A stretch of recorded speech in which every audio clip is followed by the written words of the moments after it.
Hello, as people are coming in, I want to welcome you. My name is Marche. I'm the webinar director here at Advice Chaser, and we're very excited to have you here. It looks like we're going to have a big crowd today, and we're excited about that. Before we introduce our guest and get started, I do need to do a little bit of legal housekeeping. Advice Chaser, the host of this webinar, is not a registered investment advisor. We cannot and do not give financial advice. Today's presentation is for educational purposes only and cannot be considered advice for any person's individual situation. Advice Chaser regularly hosts informative webinars, such as this one, featuring a variety of knowledgeable professionals, many of whom are licensed advisors. Any opinions, ideas, jokes, or principles expressed by presenters are their own, and however true, funny, or interesting, are not endorsed by Advice Chaser.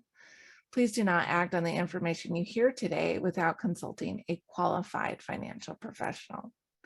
Well, we are thrilled to bring you this educational presentation. Attendees are muted, but we do encourage you to ask questions using the chat box, and the presenter will answer those queries during or after the webinar today as appropriate. We do have a question and answer session at the end of the presentation. If you ask a question in the chat box and we're not able to get to it, go ahead and leave your phone number and email address as well. We'll try to reach out to you after today's event to make sure that question is addressed if we don't get to address it during the presentation. Again, we want this experience to be as educational as possible, so please don't hesitate to ask for clarification or expansion of the material. Well, I'd love to introduce you to our presenter today. Our presenter is Deborah W. Ellis. As a certified financial planner, Deborah has the education, life experience, and knowledge of changes in the financial landscape of the 21st century to help clients in identifying and attaining their financial goals. Deborah earned her MBA in investments, finance, and economics from Pepperdine University and her bachelor's degree of art from University of California, Los Angeles. She completed the requirements to sit for the Certified Financial Planner exam at Colorado College of Financial Planning, where she also earned her Charter Retirement Planning Counselor designation. As an author and a speaker, she wants to motivate clients to understand what they are invested in and why, as well as empower them to make the financial choices that will move them in the direction they want to go. She is also the author of 2 books, Your Money and You, and also Women and Wealth. And Deborah, we're so glad to have you here.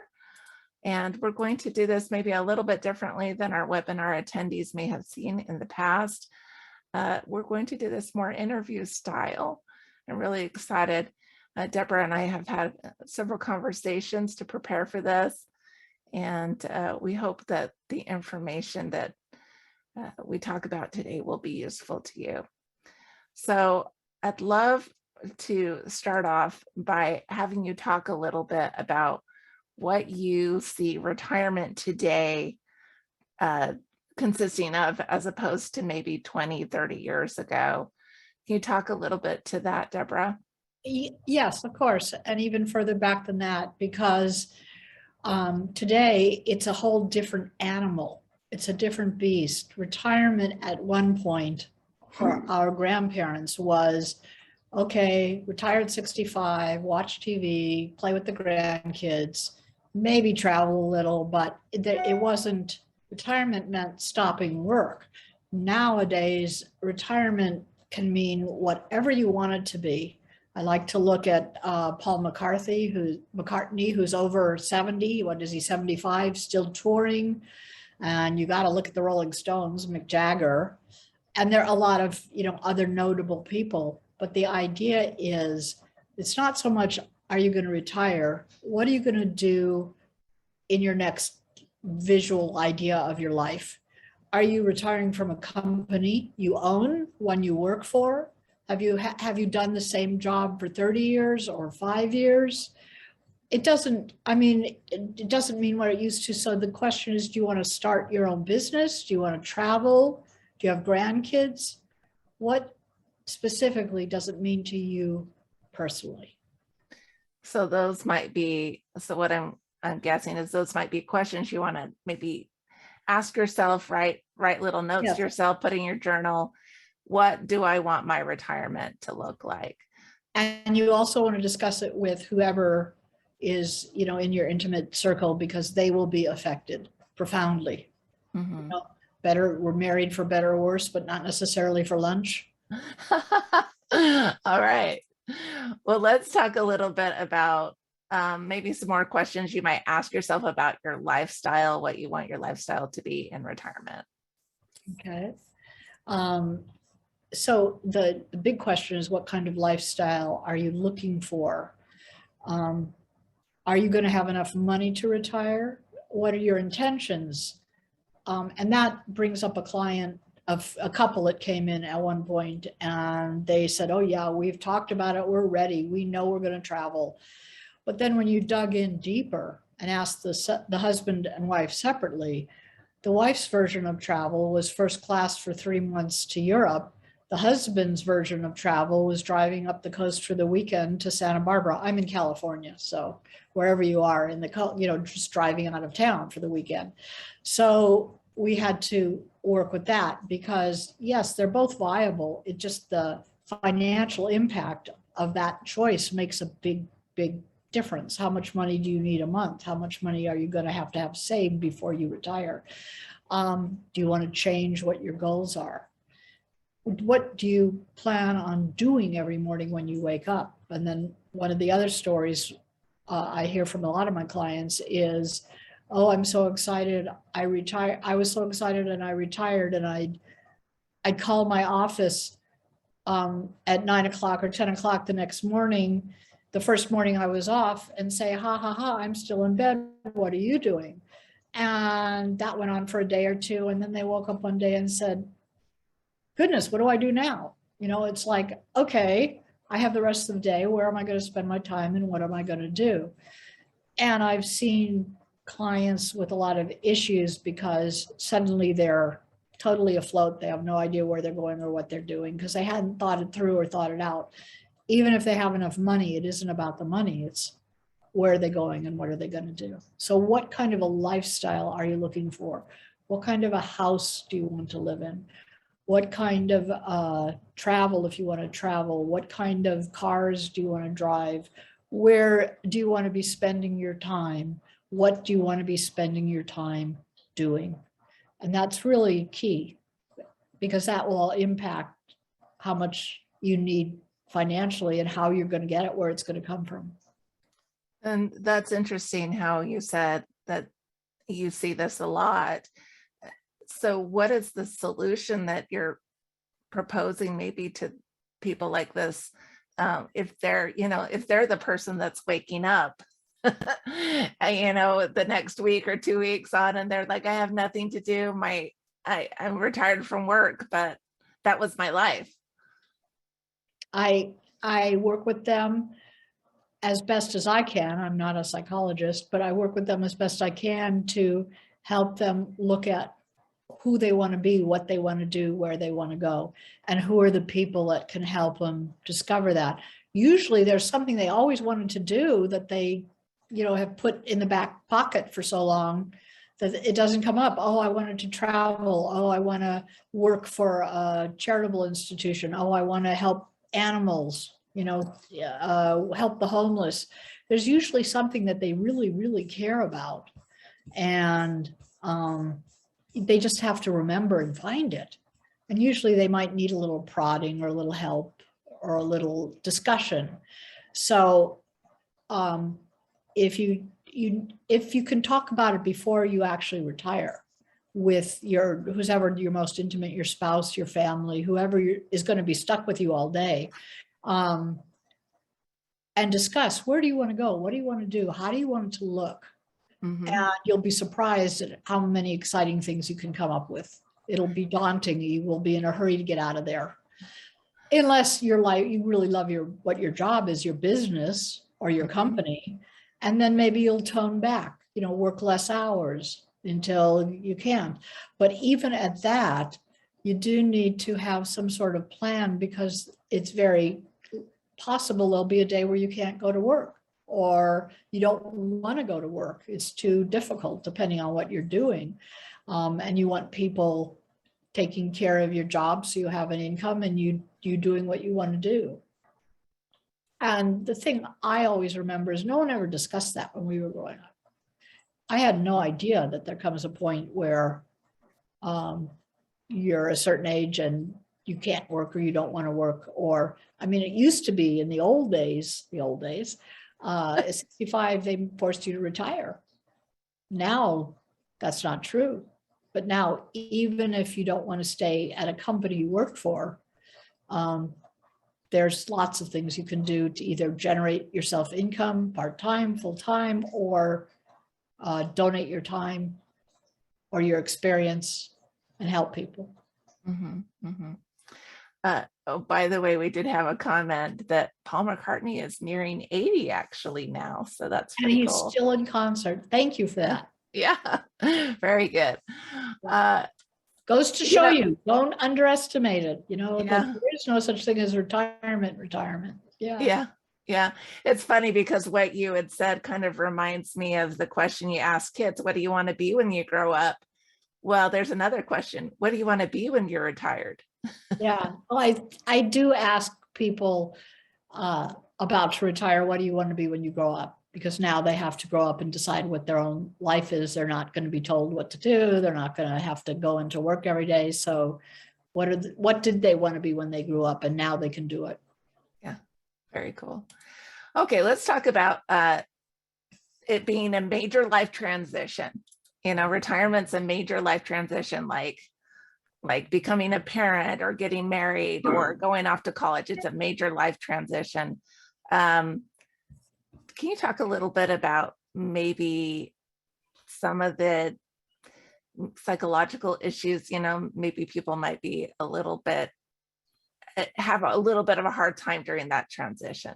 Yeah, it's interesting because that gets back to the what once, I guess that's okay. That gets back to the question of you wake up and now what do you do? And it is a major transition. What are you going to be doing with your time? And you need a purpose. You need to know what it is you want to do. And it's so different than what you've been doing for the last however many years. You need to look at that up front. And that, I mean, you need to look at the money, you need to look at your day-to-day activities, you need to look at your health, and we can talk about all these things individually. But with your family, how's that going to affect them, or how are you going to be relating to them? And what does it all mean to you? But the one story I love, I think I told you, I at one point was taking a math class because I figured if I'm doing finance, I need to know calculus better than I did. And we had a teacher who was really good, but he was from Mexico and talked a little bit with an accent. So he'd be explaining the calculations and why you're doing them. And he would always talk about your purpose. The purpose of doing this is, but he called it a porpoise. That was how he pronounced it. So there were a couple of us in the class who really latched on to that and went over to a store. A lot of you might know Toys R Us. I don't think it's there anymore, but we found porpoises. We found whales or fish or whatever they were that were, the difference between a porpoise and what, I don't know.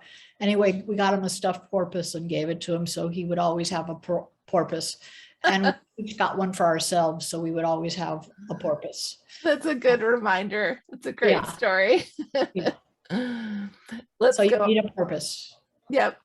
Let's go ahead and go on to housing arrangements. A lot of people move or intend on moving after they're done with their formal work life. Can you talk a little more about that?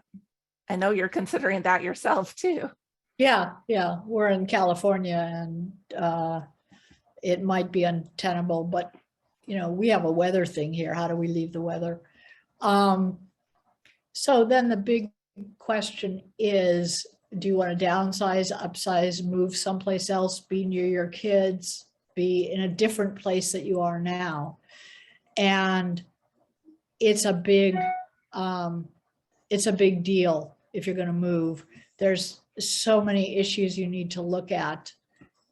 Where do you want to live? And where do you want to be in the next 20 years? And are you okay leaving your current environment? Some people have been there all their lives, and suddenly to uproot and go someplace different is a big, traumatic event. Even going to a home or a facility or being near your kids or doing anything, suddenly you're meeting new friends, finding new activities, finding a new lifestyle, starting from scratch. And the other question is, do you want to do it now? Because you probably don't want to wait 15 years and then in your 80s want to say, oh God, I have to get out of here. I have to leave, and not have many choices, because at that point, you don't have much room to negotiate and meet new people and introduce yourself or get used to a new environment. So when you retire, when you transition to a different life, that's a really good time to consider it, especially if you're, in your late 50s, 60s, 70s, whatever age that I mean, our family, all of a sudden we realized, oh my gosh, is this where we want to be when we're 85 and we don't like California, or we can't get to medication, or we can't get to the store, stuff like that. Do we really want to be going up and down the stairs? Do we really want this big a house? How are we going to take care of it? It was great when the kids were here, but now what? Mhm. So where do you want to live? And again, that's back to your lifestyle. How do you want to live? I mean, I've known of people who take those world cruises and live on a boat. It's not a boat, it's a ship. What, Mhm. whatever the correct word is. I have clients who love to travel, and they take 3 or 4 cruises a year. That's what they do. But they knew that going into it. That's when they retired. They said, this is what we're going to do. And they do it. And they'll do that as long as they can. Yeah, interesting. I'm assuming that most people will maybe be, I know for my parents who are close to retirement, the question is, where do we live, and how much family do we have in different parts of the US? And because they're thinking about, when they have aging problems, they're going to need extra support. So I Yeah. know that's been a major factor in that discussion. So And you don't ever think about that until it hits you on the head. And you don't want to wait until you need the extra support and look around and say, oh my gosh, how am I going to mhm. manage this? And you can't like control everything or prepare for everything, but you can at least set yourself up in a kind of a situation where there's a lot of potential. We have lots of clients that don't realize that when they relocate, they don't know where they are or what they're doing. It's a whole new game. Yeah, you're starting over. You've got to rebuild that network of friends and Yeah. support. You got to get all new doctors, Yeah. all, That's all now. new professionals that help you. Maybe, thank goodness we have, the internet. So a lot of your professionals you can hang on to, like your financial advisor, your lawyer, Yeah. if they're in the same state, your CPA, that Yeah. kind of thing. But as far as day to day, I can see that, who are you going to go to lunch with? Who are you going to go and to the pool with on a walk, go out to concerts, things like that. That's an important part of life. And several clients have gone back to like their hometown, Hmm. where they may or may not have had friends still, but at least they were familiar with the area and the weather. People go where their families are, like your parents will probably come back to the States and pick a place that is Yeah. appropriate. Yeah. And, but By the thing, way, my parents live internationally, so Deborah and I were talking about that specifically. Yeah, go ahead. but even with that, it's a big step because they're in a totally new environment. Yeah. And even if it's an area that they knew 20, 30 years ago, everything has changed so radically here Yeah. that Yeah. it's not the same at all. Nothing is, as we all know. Well, maybe part of the adventure of retirement too. I mean, you Absolutely. can see. The adventure and some person I was talking to was one of the self-help books she was talking about says, if you live in the past, you're unhappy or sad or depressed. If you live in the future, you're always worried. If you live in the here and now, it's an adventure. Oh, that's great. I love that. Let's talk about spouses. So or your partner, your loved ones, maybe, you have extended family that are also living with you. So maybe we can just expand this topic to whoever's in your family life that lives with you. Or is going to live with you. Or is going to live with you. Yeah. Can we talk a little bit about that? Well, yeah, one of the big questions is if you're married or have a significant other, are you both going to retire at the same time or are you staggering it? And that was what I was joking about before. You're married for better or worse, but are you married for lunch? I mean, is it okay if you're both home at lunchtime? The stories of the stay-at-home moms and the wives who the kids are out of the house and she finally has her own time and suddenly the husband is home waiting for lunch, waiting for dinner, waiting for all this stuff that she wasn't responsible for after a while. So what's the dynamics? Are you sharing chores? How are you working it out with whoever you're living with? That's back to what's your day-to-day life going to look like? What are you going to be responsible for? What are you going to be accountable for? What are they going to be accountable for? That's great. You want to be on the same page and you want to have some vision of what retirement looks like. We already talked about having a purpose in retirement. Yeah. I know that we talked about charitable work or maybe working part-time or as a consultant. So I think we can move on for this topic. Well, the only other area okay, go ahead. I would put in is that a lot of people are working for an employer that would be thrilled to have you back consulting or a couple days during the week on a part-time basis with some different financial arrangement, agreement, contract, however they do it. But that is a possibility. And depending on your business, what you do, you can work on your own. If you're a medical person, you don't have to be working at a hospital. You can take day calls. And a lot of jobs are like that. Or start your own business or a multitude of options if you start looking into it and think about what you want to do. Okay. We're going to go ahead and transition now. We've talked a lot about kind of the touchy-feely parts of transitioning into retirement. Let's talk about nuts and bolts. You're a financial advisor. I know that that's your jam. So let's go ahead and talk about what investing in retirement looks like. That's interesting because you don't really think about it, but it is like suddenly a totally different perspective. All these years, if you're thinking of retirement, you're thinking, I need to save, I need it to grow, I want to get it as big as I can.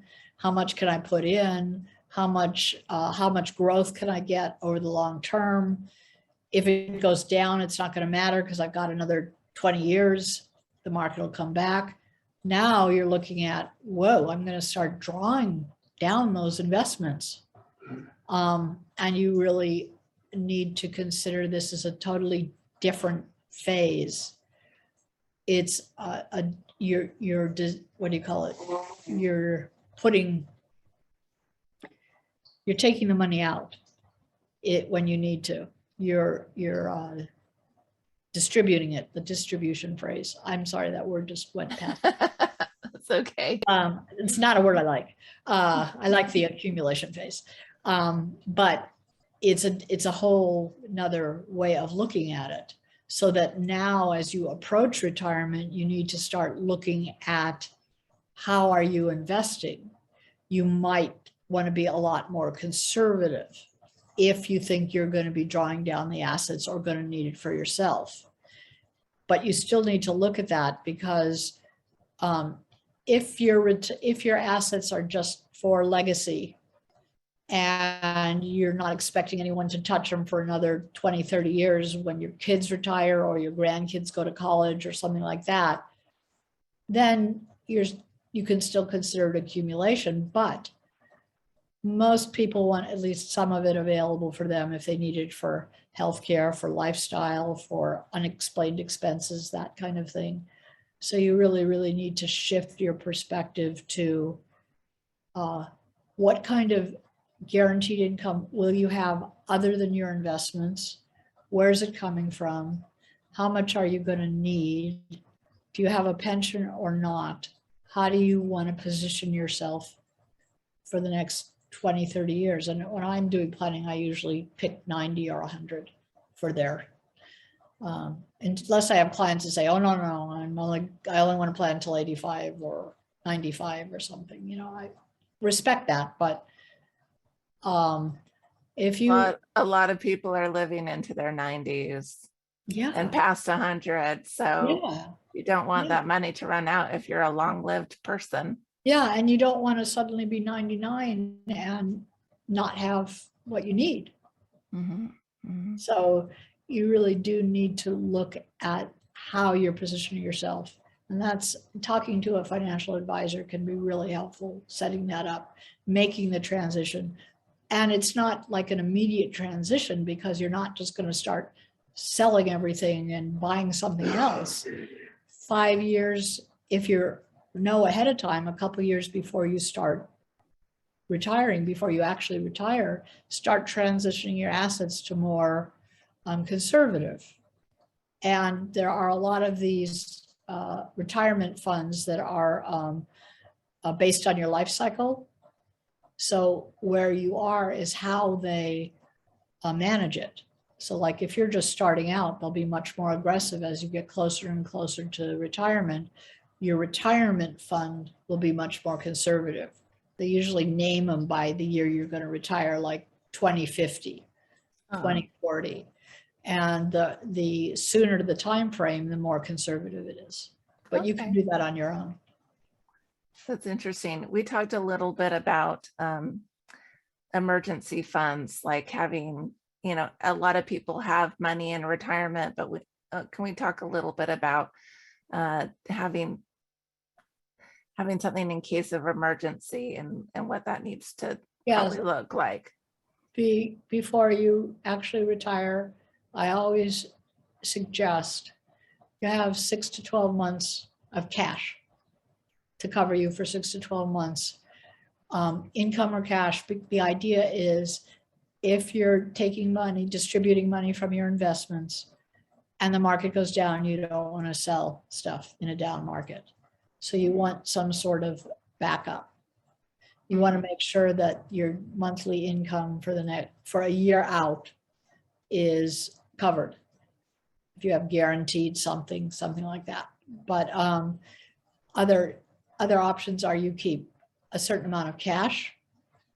The other thing we usually suggest to clients is if you own your home while you're still working, take out an equity line of credit on your home before you retire while you're still employed, because I'll give it to you at a better rate.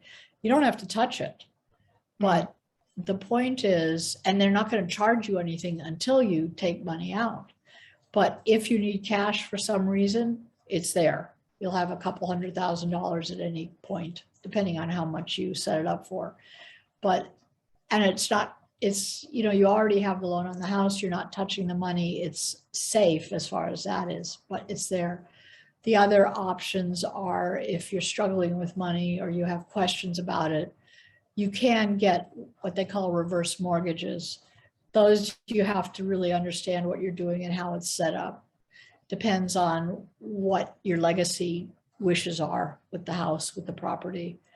But that is an option, so you don't have to worry about paying a mortgage for as long as you live in the house. And then the other thing you really need to consider is your required minimum distributions. And if you have time, if there's going to be a period of time where you have a lower income, you may want to do conversions to Roth IRAs, pay the taxes now, and then when you take the money out, it's tax-free. But the other thing is whatever your income is, once you're required to take your required minimum distributions, that's added as income to your taxable income. So you really need to consider that too. All right. Well, talking about estate planning, it's maybe not the most, not a lot of people love to talk about what happens after they die, but it can be fun if you're planning on what your legacy is going to be. So maybe you could talk a little bit about how that factors into your retirement. Oh, yeah, it's really important because that has to do with what you're spending. I do have several clients who say, I gave my kids everything. They have a great education. They're making good incomes. They've gone to college. I don't have any need to save a legacy for them. That I'll give some to charity. I'll give some here. My wife and I will spend it. We'll travel. We'll do what we want to do. But then the next question is, how are you going to distribute it to the legacy? To the charitable contributions? There's an estate planner will help you set up different kinds of trusts where you get income from it until you pass away, or the charity gets income until you pass away, and then you contribute it to them. If you have larger estates, sometimes you can use your charitable contributions to defer or to mitigate the risk of large estate taxes. You have to make sure everything is titled the way you want it. If you're in California, you need a revocable trust. You don't want it to go into probate. A lot of states, probate is not the worst thing in the world, but in California, it's in courts with attorneys for 6 months, and it costs a lot of money. So whatever's left is not good.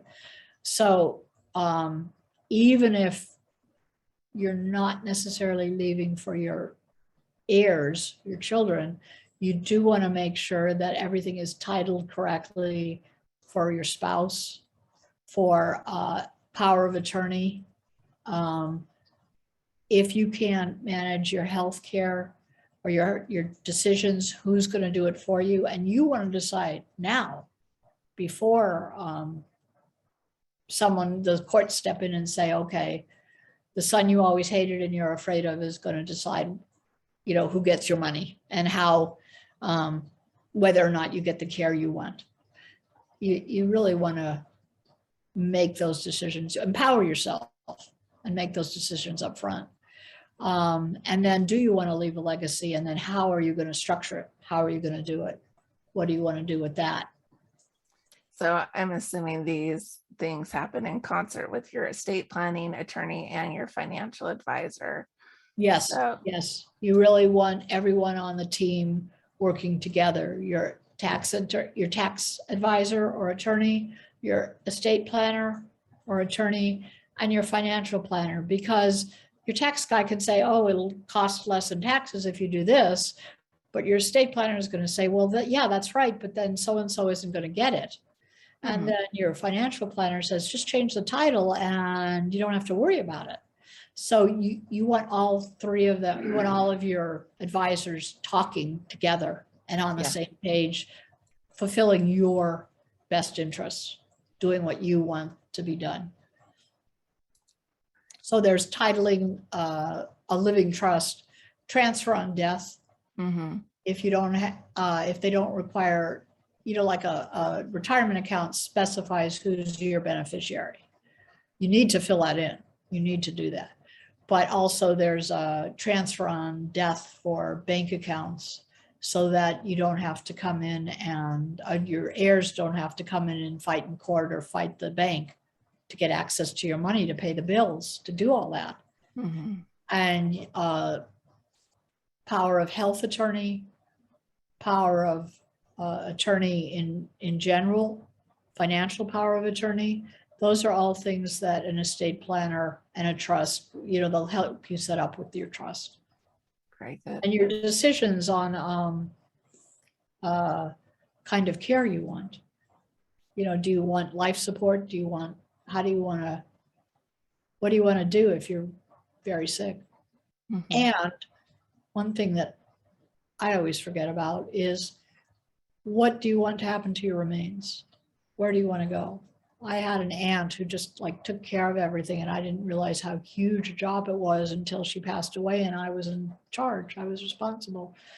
And I didn't have to decide what kind of coffin she wanted. I didn't have to decide where she was going to go. I didn't have to decide, all those things. She had set it up for me, and I was so grateful, so grateful. But especially when you're in such grief, Yeah. really want to figure it out. And if you're very specific that you want to be buried, not cremated, or you want to be here, not there, let your heirs know. Get it in writing, set it up. We're almost done here, but I want to touch on a couple more topics, and maybe this is one that people haven't thought about. I know that healthcare is a major issue, especially for people who may not be retiring at the same time as their spouse. Medicare, and I know we've done several webinars at Advice Chaser with Medicare experts, by the way, if you want to look that up on our website. Maybe you can talk a little bit about what that looks like from what you see as a financial planner. I am surprised how complex the choices of Medicare have become and how confused my clients get. And I usually refer them to a Medicare expert. I give them the basics. This is what you want. This is what you need. But there's so many different options out there for so many different prices and so many different doctors taking this kind or that kind or this or that. It's become a whole new world. The other thing is, if you're working for a company, if you're covered under a healthcare policy right now, can you continue it? There's always COBRA, but is it a policy that they will convert to an individual? Does your spouse have a policy that would cover you if they're still working? Where do you want to go? But even any of those options, once you reach 65, most employers will require Medicare to be primary. So if they're offering you a secondary, your employer, that's great. But you do need to do your homework, check it out, talk to a Medicare expert, and preferably, one that it does not necessarily going to make a profit on what you decide. Excuse me. Those are my kids. We love dogs too. Yeah. Let's talk about insurance, and also maybe if you can just touch on long-term care and umbrella policies just a little bit, and then Yes. we're going to go ahead and take some questions. Okay, that's great. Big question. How is your health right now? If you're not retired yet, you're probably covered under whatever policy your employer has, even if you're the employer. The only reason to consider a life insurance policy now is because you're in better health. And so it won't cost more, and you don't know what health you'll be in when you retire. So if you need life insurance for estate planning, if you need life insurance to make sure bills are paid off, if you need life insurance for your heirs, there's, you have different options. You can get long-term whole life, or you can get term. The question with term is, once you get over 60, it's much more expensive So maybe you get 20 years and you live to 81, what good is that? So do you want whole life? Now, hopefully, the life insurance component was to get your, while you were younger, while you were starting out, and in case you passed away unexpectedly and your spouse or kids needed to pay off the mortgage or living expenses for a period of time. Hopefully you've been saving enough that the life insurance isn't a big goal right now. But if you do consider it while you're younger, while you're healthy, rather than waiting to see if you're going to get it later. And then long-term care, this is interesting because it's become very expensive. They'll limit you how much you can get and for how long. And the basic understanding is if you're using it for more than 2 years, it's worthwhile. If you don't use it for 2 years, it costs you. The problem is I've seen just too many people, too many clients who need the help, don't have long-term care insurance. The family is just struggling with how are they going to pay $10,000 a month for a facility? Where's the money coming from? When you're doing a financial plan, you can run the numbers. If it costs you an extra $100,000 a year the last 2 years of your life, can you cover it? And that's a good way of judging whether or not you want to get long-term care, or if you know the situation of your kids. For myself personally, I always thought as long as my kids will manage the people managing me, I don't want them to be having to change my diapers or talking to me if I'm not cohesive. But I do want to make sure that they're watching out for whoever the caretakers are.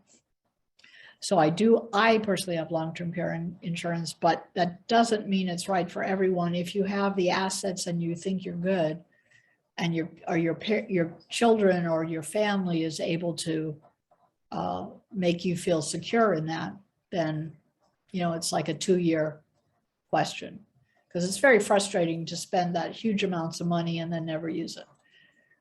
But there are also alternatives like life insurance that'll give you an option to take part of the cash value if your life is limited. I mean, if you have less than 6 months to live. So there's a lot of different options out there. Again, that you have to talk to an insurance expert. Okay. Talk to your financial planner, see which way you want to go, and then talk to someone who understands the products very well. Umbrella policy, that is a big stickler for me. If you have car insurance and you have house insurance and you have assets, you want to make sure you have an umbrella policy, because in California, we're a very litigious state. I don't know about the rest of the country, but someone sues you, you don't want them to have access to your assets. If you get an umbrella policy, it's going to cover you above and beyond whatever the insurance is. So it's a very cost-effective choice. Well, thank you for this information. We're going to move on to question and answer session. And so if we can go ahead and ask our attendees, if you have any questions or topics that we haven't covered, go ahead and leave those in the chat. We'll go ahead and start off with one here. And maybe I'll ask this as far as a percentage goes, as far as planning to retire, about kind of ballpark, what percentage of your income do you need? That's a great question. Yeah.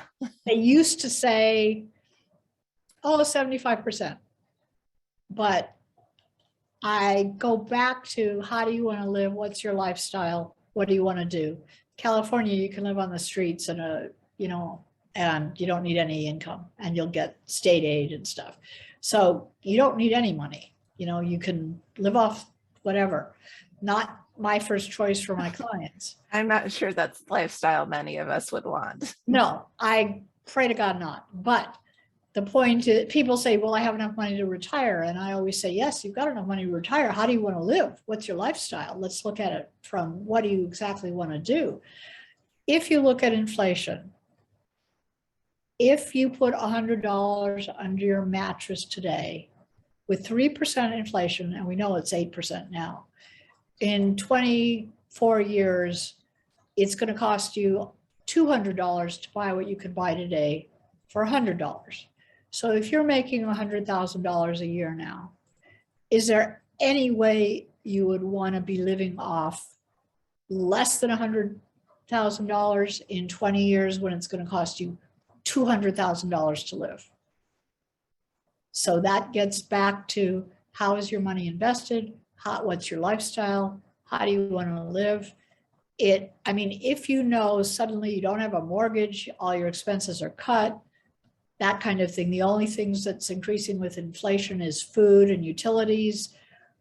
You can make a kind of evaluation from that. And then you can look at, in today's dollars, what do you need? And then project for inflation. How much will it have to grow over time? And if it has to grow that much, that's how you're going to invest it. Or cut back your lifestyle. So that's a great question, because they used to, I mean, I remember them teaching us 75%, and then they went to, well, 80%, it's like, but I think about it when I do a lot of consulting for the military, and, I say this to them: if you're gonna retire in 20 or 30 years, are you going to be wanting to live on anything less than you're living on now? I don't think so. I don't think so. So the question, and maybe a follow-up to that, is don't your bills decrease, especially if you paid off your mortgage? And is that where that 75% came from? Yes, except for that now healthcare increases, and that gets back to, how do you want to live? What do you want to do? Yes, if you're not bringing in new expenses, you're keeping your exact same expenses and cutting way back, then all you need to worry about is inflation. And then you look at, what's it going to cost you today? What's it going to cost you, God willing, 20, 30 years at a minimal? How is it invested? Is it going to grow with inflation? And that's the other big question, because you used to be able to just what they call investments for widows, and I don't remember. But you could get bonds, live on 8%, 6%, 4%, and you'd be fine. Now interest rates are so low, they are going back up, so you might have that option again. But there has been a long period of time where, because of inflation, you needed to take some risk. You leave it in cash, you're losing purchasing power very safely. So saying, okay, I'm going to live on 75% of what I made, $75,000, and I'm keeping, a huge amount of cash so that I'm covered for the rest of my life, you're losing purchasing power very safely. But that is where it would come from, that you're cutting back all your expenses. You're not going to be driving. You're not going to have the mileage. You don't need the clothes for work. You don't need the supplies. You're probably eating less. Your family's smaller. So yes, you can cut back in that sense. But again, look at, how do you want to live, and where do you want to be in 20, 30 years? We just had a comment here that says, I've heard that you have to save 22 times your income to retire. There are a lot of different best case, or what do you call it, standard practice numbers that they can throw around, and they're usually helpful, but it's not a hard and fast rule. It depends on how long you expect to live, and what your lifestyle is, and where you want to go. I'm sorry, I keep getting back to that because, we can run analysis and we can show you a rosy future based on a baseline. But if we do the analysis that shows Fed's toy with the interest rates, and then you have moderate growth for 20 years, suddenly the picture looks very, very different. Mm-hmm. So you're not just looking for, oh yeah, it's going to grow, say modestly, it's going to grow 6% a year for the next 30 years. It doesn't grow in a straight line. That was one of the things I learned really the hard way. So hard. Because at one point, that's what my advisors told us, that, oh, look at market grows at 10% a year, you're gold. You don't have to worry about it. Only then you have a bad year and you lose 20% and you have to grow 25% just to break even. Mm-hmm. So where's that 6%, 10% a year? It's not there. So one question we had is about inflation and how that affects how you think about your retirement. I know we're experiencing more inflation this year, and it goes right back to your comment about it's not even. This is one of the uneven dips. So can you talk a little bit about people who are a little worried about inflation, especially as they're retiring? You're right. Very good call. You should be, because you need to factor that in. And most advisors, when they do financial plans for you, they will project inflation at a certain level. Now, it might be more, it might be less, but that's very, very helpful. So you can see where you're going, what your options are, what's going to happen. And that will help you, guide you to decide, if you have assets, how you're going to invest it. But inflation is a big deal. It's fixed assets, as interest rates go up, they'll be much more tenable. But right this minute, if you're making 3% in a 10-year bond and inflation is 5% or even 3%, you're getting your income every month, but you're only going to get your original $10,000 in 10 years. And that's going to be worth half or a portion. So it's something you really need to look at and think about, and bringing the question up is awesome. I'm so glad you noticed. I'm so glad you noticed. Well, we've got time for about one more question, and I think this is a good one. Someone says, my husband says he's going to work until he dies and doesn't plan to retire. I think that's not the best thing to think about. I'd really like to plan for that, but how do you approach that attitude that I'm just going to work? I get it. I understand it. I mean, me personally, I'll work as long as I can, but there's a reality check that if at some point he can't work and he doesn't drop dead, what are your options? And I'd really like him to consider that and plan for that. What are the different options? Because he could, cut back instead of working full-time, part-time, and keep his fingers in the game, do that. But I don't know if he's thinking about, as we age, our bodies change, everything changes. Something that I was just shocked. I didn't see that coming. Yeah.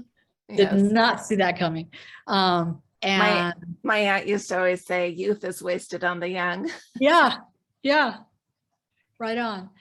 And if you can get him to be a little more conservative about his views, discuss it with him. What are his intentions for you should anything happen to him? How are you going to survive? What if something happens to you? How is he going to survive? What if he can't work? What if he loses his job or his business, or we have another COVID thing and no one's working? They shut everything down. What are your intentions?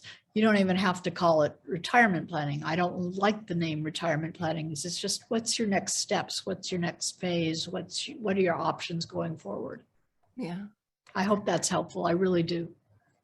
Thank you for the question. Well, that's about all the time we have today. I really enjoyed our conversation today, Deborah.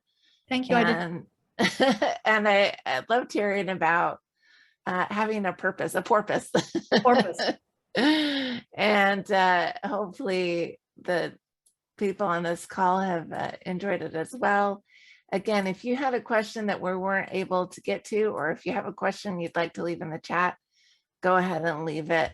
Now I'll go ahead and save that chat. We'll do our best to reach out to you to make sure that that question is addressed.